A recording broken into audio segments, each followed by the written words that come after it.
নমস্কার বন্ধুরা, আপনারা দেখছেন পারফেক্ট পলিটিক্স, সাদা বাংলায় রাজনীতির কথা। বন্ধুরা, শেষ পর্যন্ত যা দেখা যাচ্ছে যে মুখ্যমন্ত্রী তৃণমূল নেত্রী মমতা বন্দ্যোপাধ্যায় তো একেবারে ইলেকশন কমিশনের পা ধরে ফেললেন। এর আগে তো ইলেকশন কমিশনের বিরুদ্ধে মমতা বন্দ্যোপাধ্যায় যুদ্ধ ঘোষণা করেছিলেন, বলেছিলেন যে পশ্চিমবঙ্গে এসআইআর যদি করতে আসে ইলেকশন কমিশন তাহলে তিনি দেখে নেবেন। মমতা বন্দ্যোপাধ্যায় আরও যেটা বুক ফুলিয়ে বলেছিলেন যে তিনি বেঁচে থাকতে নাকি পশ্চিমবঙ্গে এসআইআর করতে দেবেন না, এবং শুধুমাত্র বলাই নয়, তলে তলে তৃণমূলের তরফে এসআইআর আটকাতে সুপ্রিম কোর্টে বেশ কয়েকবার মামলাও করা হয়েছে। কিন্তু শেষ পর্যন্ত যখন এসআইআর ঠেকানোই গেল না, তখন তৃণমূল নেত্রী মমতা বন্দ্যোপাধ্যায় এবার ইলেকশন কমিশনকে চিঠি লিখে ফেললেন।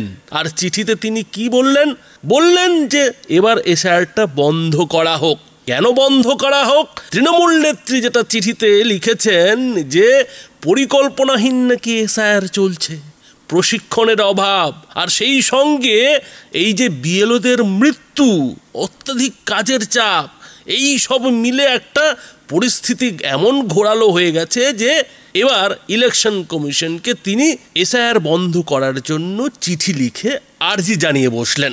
এখন কথা হচ্ছে যে মমতা বন্দ্যোপাধ্যায়ের এই যে এসআইআর বন্ধের চেষ্টা, সেই চেষ্টাটা কিন্তু নতুন নয়। মমতা বন্দ্যোপাধ্যায় এর আগে এই এসআইআর বন্ধের জন্য ইলেকশন কমিশনকে হুমকি দিতেন, হুঁশিয়ারি দিতেন। কিন্তু এখন কি দেখা যাচ্ছে?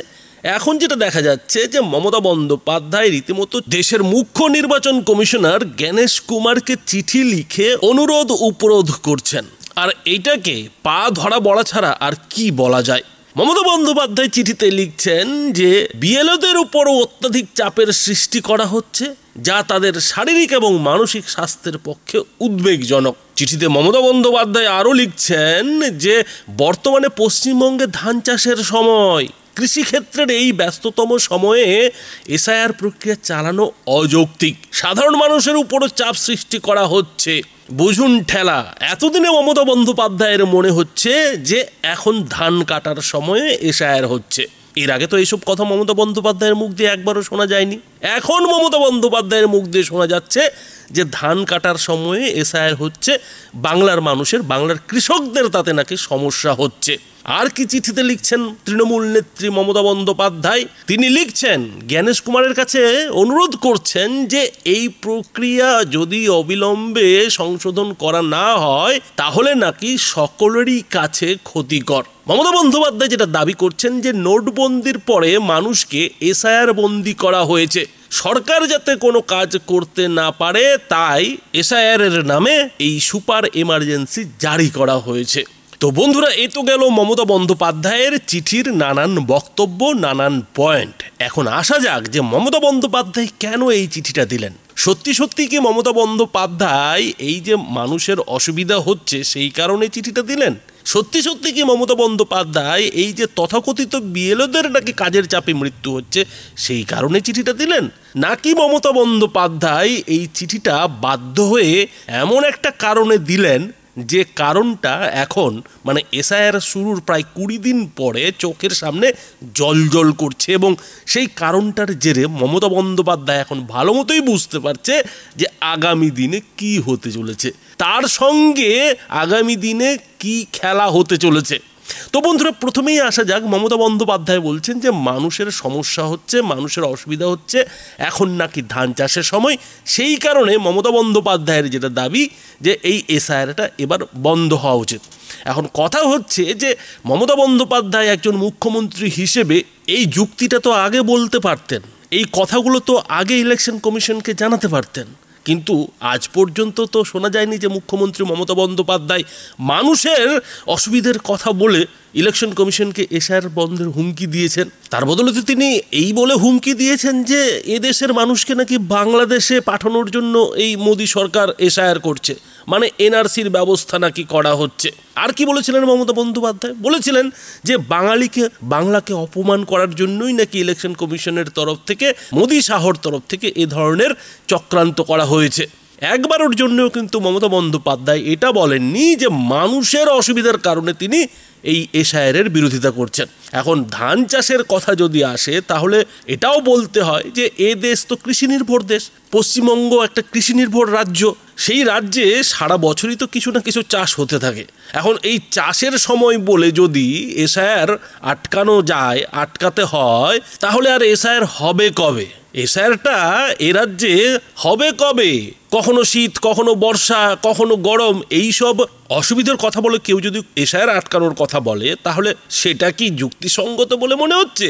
বন্ধুরা, এবার আসা যাক দ্বিতীয় যুক্তিতে। তৃণমূলের তরফে এই বিএলওদের মৃত্যু নিয়ে নানান তথ্য দেওয়া হচ্ছে। বারবার যেটা বলা হচ্ছে যে কাজের চাপে নাকি বিএলওদের মৃত্যু হচ্ছে, বিএলওরা আত্মহত্যা করছেন। এবং রাজ্য সরকারের তরফে বারবার একটা জিনিস বলা হচ্ছে যে 2 মাসের মধ্যে এসআইআর করতে হবে। এই কারণেই নাকি বিএলওদের ওপর কাজের চাপ পড়ে গেছে, কেননা বিএলওদের নিজের কাজ করতে হচ্ছে, তার পাশাপাশি ইলেকশন কমিশনের কাজ করতে হচ্ছে। এবং সেই নিয়েই কিন্তু লাগাতার তৃণমূলের তরফে বারবার যেটা বলা হচ্ছে যে বিএলওদের কাজের অত্যাধিক চাপ।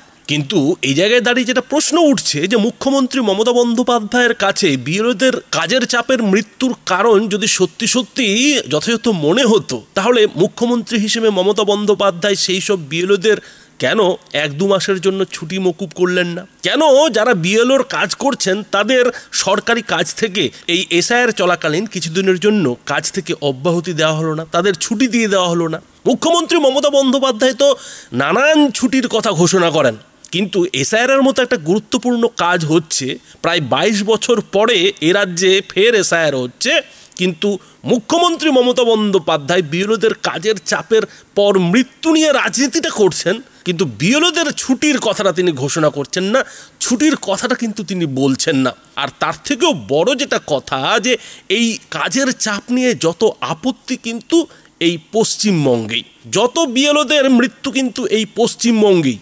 পশ্চিমবঙ্গের পাশাপাশি আরও যে 12টি রাজ্য এবং কেন্দ্রশাসিত অঞ্চলে এসআইআর হচ্ছে, সেখান থেকে কিন্তু এ ধরনের কোনো মৃত্যুর খবর আমরা পাচ্ছি না, মিডিয়ায় কিন্তু উঠে আসছে না। হয়তো পুরোটাই ওই গদি মিডিয়ার কারণে হবে, গদি মিডিয়া হয়তো পুরো মৃত্যুর খবর চেপে রাখছে, এমনটাই তো বলবেন তৃণমূল নেত্রী মমতা বন্দ্যোপাধ্যায়। ফলে এই যে বিএলওদের মৃত্যুর কথা বলে একটা এসআইআর বন্ধের চেষ্টা মমতা বন্দ্যোপাধ্যায় করছেন, এখানে তো একটা জিনিস পরিষ্কার হয়ে যাচ্ছে যে এসআইআরটা কি করে বন্ধ হবে সেটাই মমতা বন্দ্যোপাধ্যায়ের কাছে মূল বিষয়, মূল লক্ষ্য, মূল টার্গেট। আর তার থেকেও যেটা বড় প্রশ্ন, যে যখন মোটামুটি প্রায় 20 দিন এসআইআর এর কাজ হয়ে গেছে, বলতে গেলে 50%, 60% কাজ হয়ে গেছে, তখন মমতা বন্দ্যোপাধ্যায় কেন ইলেকশন কমিশনের পা ধরতে গেলেন? কেন তিনি যাকে অমিত শাহের চামচা বলে কটাক্ষ করেছেন সেই জ্ঞানেশ কুমারকে একেবারে চিঠি লিখে অনুরোধ উপরোধ করতে গেলেন? এইখানে কি মনে হচ্ছে না যে ডাল মে কুচ কালা হ্যায়? কেননা এই যে 20-22 দিন এর মধ্যেই কিন্তু পশ্চিমবঙ্গে যে হারে অবৈধ বাংলাদেশিরা বাংলাদেশে ফিরতে শুরু করেছে, যেভাবে সীমান্তে একেবারে অবৈধ বাংলাদেশিদের ঢল নেমেছে, তাতে মমতা বন্দ্যোপাধ্যায়ের রাতের ঘুম উড়ে যায়নি তো? মমতা বন্দ্যোপাধ্যায়ের টনক নড়ে যায়নি তো? কেননা এই এসআইআর নিয়ে মমতা বন্দ্যোপাধ্যায়ের শুরু থেকে আজকের যে অবস্থান, সেই অবস্থানগুলো যদি বন্ধুরা খতিয়ে দেখা যায়, তাহলে কিন্তু 2-4 করে যেটা বোঝা যাচ্ছে যে মমতা বন্দ্যোপাধ্যায় একটা শেষ চাল দেওয়ার চেষ্টা করেছেন। অনেকটা সেই ডুবন্ত মানুষের যে খড়কুটো আঁকড়ে ধরার চেষ্টা, সেই রকমই চেষ্টা যেন মমতা বন্দ্যোপাধ্যায় এখন শুরু করেছেন। কেননা মমতা বন্দ্যোপাধ্যায় ভালো মতোই জানেন যে হুমকি হুঁশিয়ারিতে যখন জ্ঞানেশ কুমার মাথা নত করেনি, তখন তার এই চিঠিতে কিছুই হবে না। কিন্তু তারপরেও মমতা বন্দ্যোপাধ্যায় চিঠিটা লিখলেন, আর লিখেছেন মানে মরিয়া হয়েই লিখেছেন। ওই যে কথায় আছে না, যে প্রথমে হুমকি হুঁশিয়ারি, তারপরে ভালোবাসা দিয়ে মন জয় করা, তো সেই রকমই একটা চেষ্টা এখন মমতা বন্দ্যোপাধ্যায় শুরু করেছেন। আর তার কারণ তো একটাই, যে এই এসআইআর নিয়ে অন্য কোনো রাজ্যে কোনো অসুবিধে হচ্ছে না, যত অসুবিধে হচ্ছে এই পশ্চিমবঙ্গে। আর পশ্চিমবঙ্গে অন্য দলগুলোরও তত অসুবিধে হচ্ছে না যতটা অসুবিধে হচ্ছে তৃণমূলের। আর তৃণমূলের এই অসুবিধের কারণ কি? কারণ দলে দলে এখন অবৈধ বাংলাদেশিরা বাংলাদেশে ফিরতে শুরু করেছে। আর এই যে তাদের বাংলাদেশে ফেরা, সেটাই মমতা বন্দ্যোপাধ্যায়ের চক্ষু চরক গাছ করে দিয়েছে বলে মনে করছেন রাজনৈতিক বিশ্লেষকরা। তো বন্ধুরা, আপনারা কি মনে করেন, কেন মমতা বন্দ্যোপাধ্যায় শেষমেশ এই জ্ঞানেশ কুমারকে অনুরোধ উপরোধ করে চিঠি দিতে গেলেন? আপনাদের কি মনে হয়? আপনাদের মতামত অবশ্যই এই ভিডিওটি নিচে কমেন্ট বক্সে লিখে জানাবেন। ধন্যবাদ।